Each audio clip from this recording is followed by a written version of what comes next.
Sorcerers are the nepo babies of the D&D world, since they get their powers through their bloodline, as in magic through the power of trust funds, or by just existing in the vicinity of a powerful arcane thing. What arcane thing, you ask? Well, sometimes it can be a literal dragon. I'm Antonio D'Amico, this is Pointy Hat, and welcome to Dragon Race. That's right, new series on the channel. For Dragon Race, I guess that's the title I'm going with, we're gonna make a dragon for each of the D&D classes, just like we're doing for liches. Because I just released a dragon video where I floated that idea by y'all, and to this day, it's one of the best performing videos on my channel, and I'm here to please both you guys and the algorithmical god that rules over this demiplane. So if this sounds like fun and you would like to see more of it, continue to make noise about it. Subscribe, like, share, all that, because I'll keep doing it if the videos do good. And I won't if they don't. Warden dragons are dragons that gain power through their hordes. The bigger the horde, the stronger the dragon. What do they hoard, you ask? People. Unlike green dragons that just keep, you know, how we do it on this channel with this word. It's not the S word, it's interns.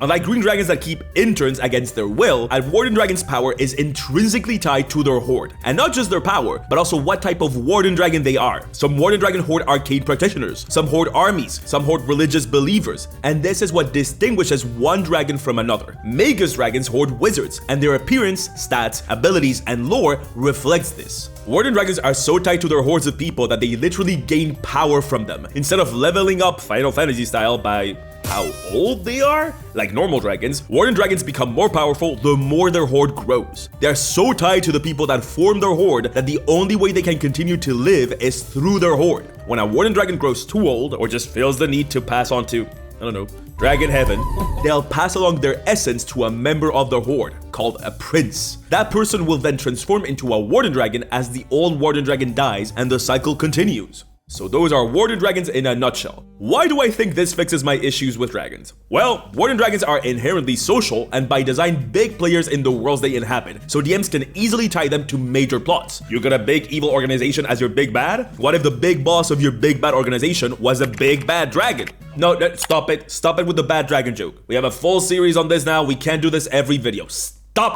Warden dragons lean harder on the mythological aspect of dragons where they're focused on hordes rather than the D&D focus on what Pokemon type each dragon is. They give specific ways for players and not just DMs to tie their characters to dragons, which is I think a big W for dragon loving players, and their stat blocks more directly reflect the differences between each dragon. We also made it so that warden dragons resemble a specific animal that thematically ties them to their class rather than just being a different color. And they are less associated with the damage types in D&D and more with interesting mechanics that the different classes use. I got some comments pointing out that there are dragons in D&D that hoard people, like green dragons, and some really nice comments that said that warden dragons are just like green dragons and that I was copying them, and no, green dragons hoard people because they are evil. They are literally called intern masters. They don't get power from them. They don't become tougher or more powerful as their horde grows. They're not known to form communities around them. They just like having interns. They literally see them as a collection. That's not the same thing. The first warden dragon we made exemplifies this pretty clearly, I think. In the last video, we made a Magus dragon, a dragon associated with the wizard class, and it was a spellcasting focused dragon that literally lifted abilities from the wizard class, like arcane recovery and the ability to write spells into their spell book, which for the Magus dragon is their wings, which I think is pretty cool, and hoarded arcane practitioners, the most powerful among them, creating entire universities and learning institutions for the members of their hordes.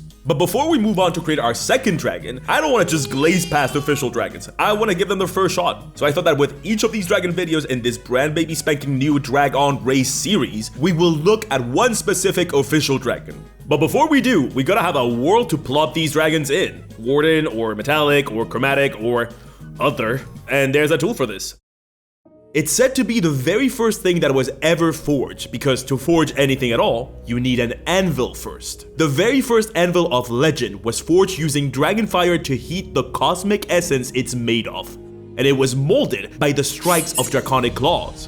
When this forging fight against the ethereal material was over, a tool was left. A tool to create entire worlds to be inhabited by not just dragons, but by everything anyone could ever think of. And that tool was called the World Anvil.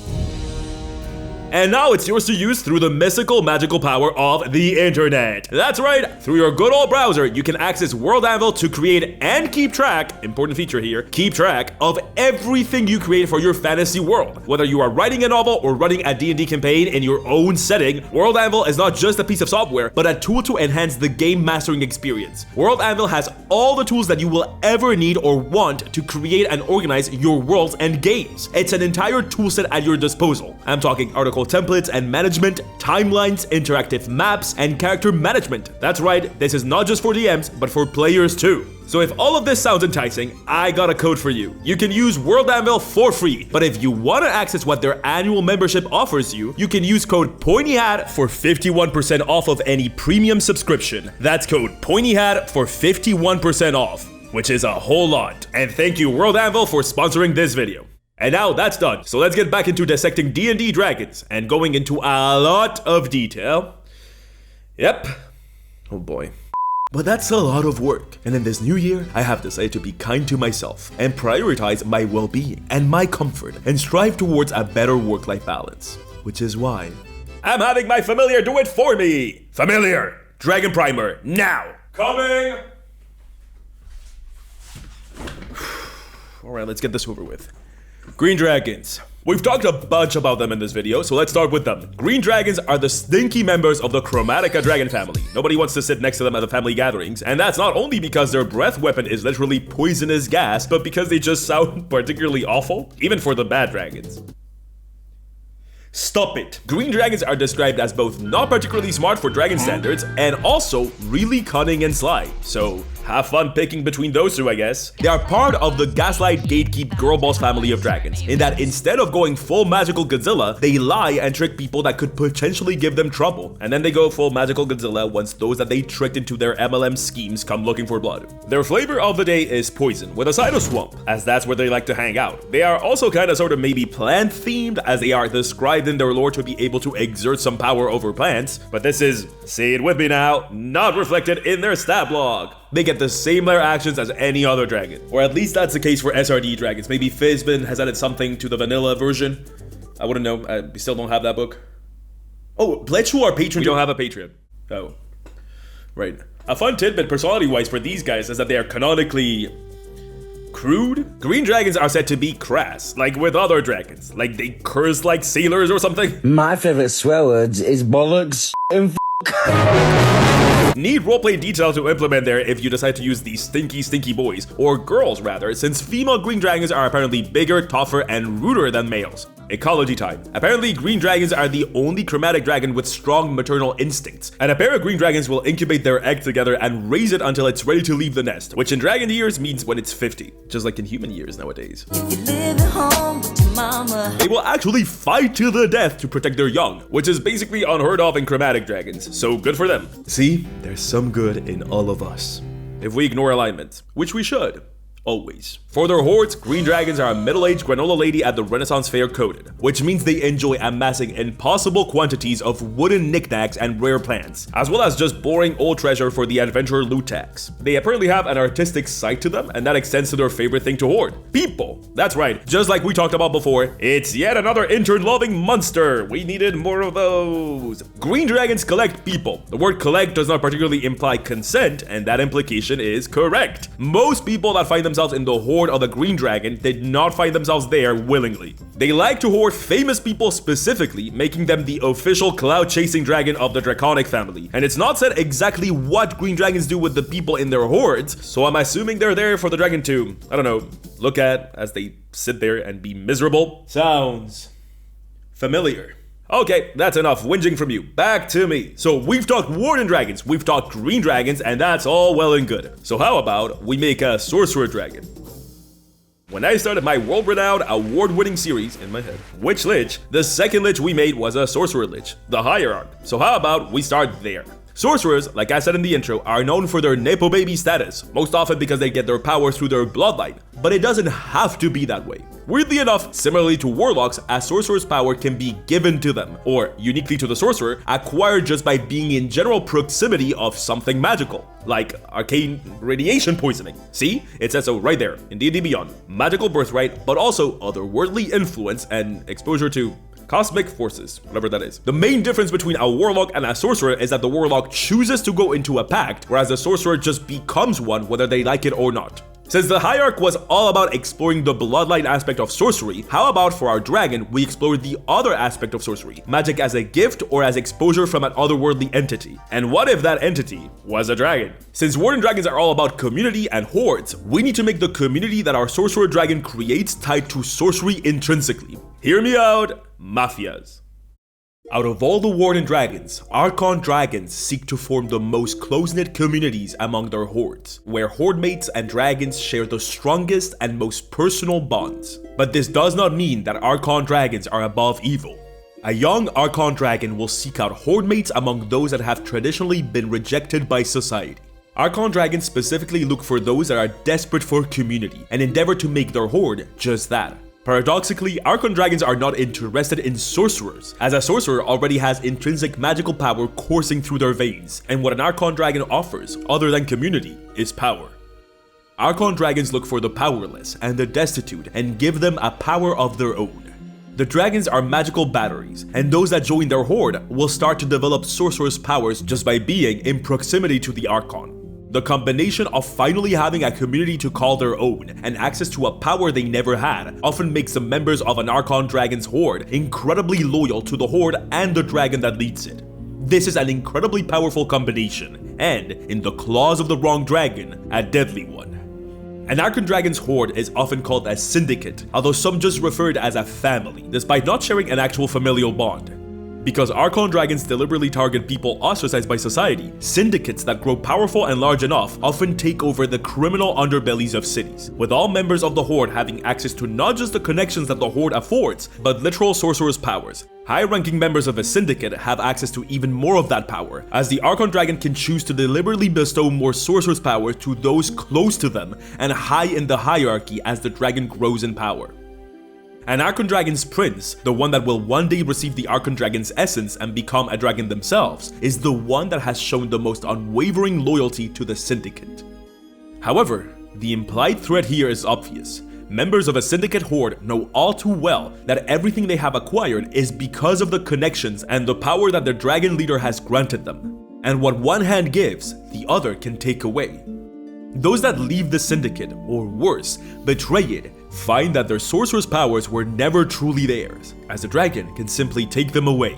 The syndicate has given them power and community, but the syndicate can just as easily take it from them.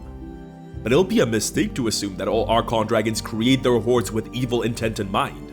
Archon Dragons, out of all Warden Dragons, are the ones that feel the need for community the most. They need their hordes just as much as their hordes needs them. Not just because they grow in power when the horde grows, but because they need that community emotionally. Many syndicates, even the criminal ones, endeavor to give a home to those that society has shunned for any reason, and they are known to be welcoming to those that seek to enter their ranks, regardless of creed, appearance, or past mistakes.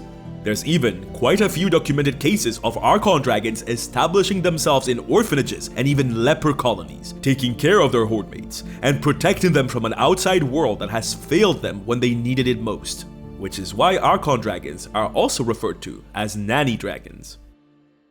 How about that? A mafia dragon boss! For their associated animals, I had to go with lions. I know I said in my first video that paladin dragons were the lion ones, but lions are like the coolest animals associated with forming a strong familial bond, and wolves are taken by another class. I'll think of something else for paladins, it's fine. I really like Archon Dragons. They tick off the sorcerer box beautifully, as they literally bestow sorcerer's power on their horde. And I honestly really dig the idea that these guys can either be caretakers or they can basically leverage the fact that they've given a community to those that need it most to create a sense of unwavering loyalty in their hordes, for good or evil means. I think you can make so many adventures based on them, and even player characters, of course. As I always say, a monster is not worth much if it can be used by both DMs to make adventures around, and also players to create cool backstories for their characters. So how about we do that? How about we make a player character that uses an Archon Dragon as a jumping off point? Let's go. Kin refuses to remember the name he was given at the sorry excuse of an orphanage he lived in for the first 5 years of his life. He chose his new name when Mother lifted him off the streets he was panhandling in and took him into her horde. Kin's city was built on top of solid rock, with the upper city overlooking the shining blue eastern sea and the lower city, most often referred to as Damp Town, sitting below sea level. It's in Damp Town where all the different gangs of the city operate, and where Mother runs her syndicate. Nobody knows when Mother arrived to the city. Some say she came in as a wormling in a vessel from the east. Others say she founded the entire city in another lifetime. What everyone knows is that Mother and her syndicate horde, what everyone in the know calls the family, run Damp Town. Kin was accepted into the horde without question. He was fed, taken care of, and put to work. He started small, making deliveries of packages he was not allowed to open, and he never opened them. So he was assigned bigger and bigger jobs, spying on targets, overseeing trades, and, as his sorcerer's powers grew, making enemies of the family disappear. Mother took notice of him, but that wasn't rare. Mother knew every horde member by name, and she didn't just know their names, but their likes, their dislikes, their favorite dishes, their ambitions, their dreams, and their fears. Mother knew everything about Kin and praised him for his impressive work, and she gave him comfort when jobs did not go as planned, like any mother would. To Kin, the dragon was more of a parent than whoever his actual parents were. And so, when she asked him to go out of the city to retrieve a specific package, and, more importantly, to open it this time, he asked no questions. Kin has been traveling now outside of the city for the first time in his life, using his well-honed sorcerer's powers to carry out his mission. He found himself sticking to a party of adventurers all headed in the same direction as him, but his true allegiances lie with his mother and his horde. The other party members are none the wiser as for whom Kin is actually working for. He hasn't lied, he has just not specified that who he calls his mother is a several-century-old dragon in charge of a criminal organization that spans a whole city. But what will Kin do when he realizes that Mother has tasked him with retrieving and detonating an arcane explosive that will level the horde of a rival Archon dragon?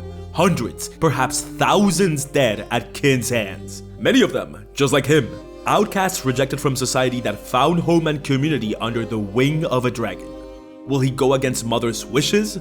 Will he fight her? Will he kill her and turn into an Archon dragon himself? Maybe becoming more of a nanny dragon? I don't know.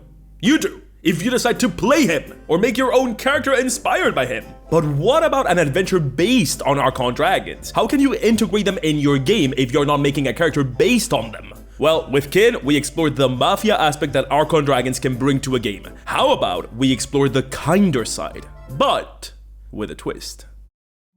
Our heroes have been contracted by an old man with a vendetta against a powerful dragon that somehow destroyed his life decades ago. The dragon is holed up somewhere in the outskirts of town, and reports indicate that he's taken several hostages to try to dissuade anyone from fighting it. When our heroes get there, they discover the dragon and its hostages, although these are not hostages at all. Children, a good dozen of them, all crowd behind the dragon, seeking protection from our heroes. The dragon is not ancient and massive like the old man described, but quite young. Turns out, this is a newly formed Archon dragon. The older dragon was once the boss of an organized and ruthless crime syndicate that terrorized a good part of this country for decades. But in its old age, he felt that he had strayed away from what he cared about most, community. And to seek repentance from the crimes of his younger years, the dragon fled and took over an orphanage. But his crimes caught up to him. Old rivals, past members of his horde, vengeful enemies, and greedy bounty hunters all came to the orphanage seeking to kill the dragon, and the last one almost succeeded. The dying Archon dragon turned towards the oldest child in the orphanage and passed his draconic essence onto the child, hoping the draconic essence would be enough to protect the orphans. The new Archon dragon was ready to do so, but the waves of the old dragon's enemies did not stop. They didn't care that the new dragon wasn't the old one. To them, they were one and the same. The new Archon dragon wants to continue what the old Archon dragon started at the end of its life, to protect the orphanage and bring under his wing all those that truly need help and community. But the former dragon's enemies will continue to come to seek the dragon to slay it. What will the heroes do? Do they side with the new dragon and help it grow its horde while defending it from the constant onslaught of those seeking retribution for its past crimes? Do they side with those seeking justice? I don't know. You do, if you would decide to run this, or otherwise use an Archon dragon in your game. I mean, you would be able to, if they existed. Oh, so you know that I've already made an entire stat block for the Archon dragon for you to use. Well, let's keep that between us, shall we? I'll tell you where the stat block is, and you don't run your mouth. Let's keep it in the family. And if I found out you are keeping any secrets from me, trust me, We have ways of making you talk. You wouldn't want someone to get... Hey, come on. No, I wanted to do the whole mafia bit. Okay, fine. Yes, the stat block for the Archon Dragon is in the description of this very video for 100% Pointy Hat certified free.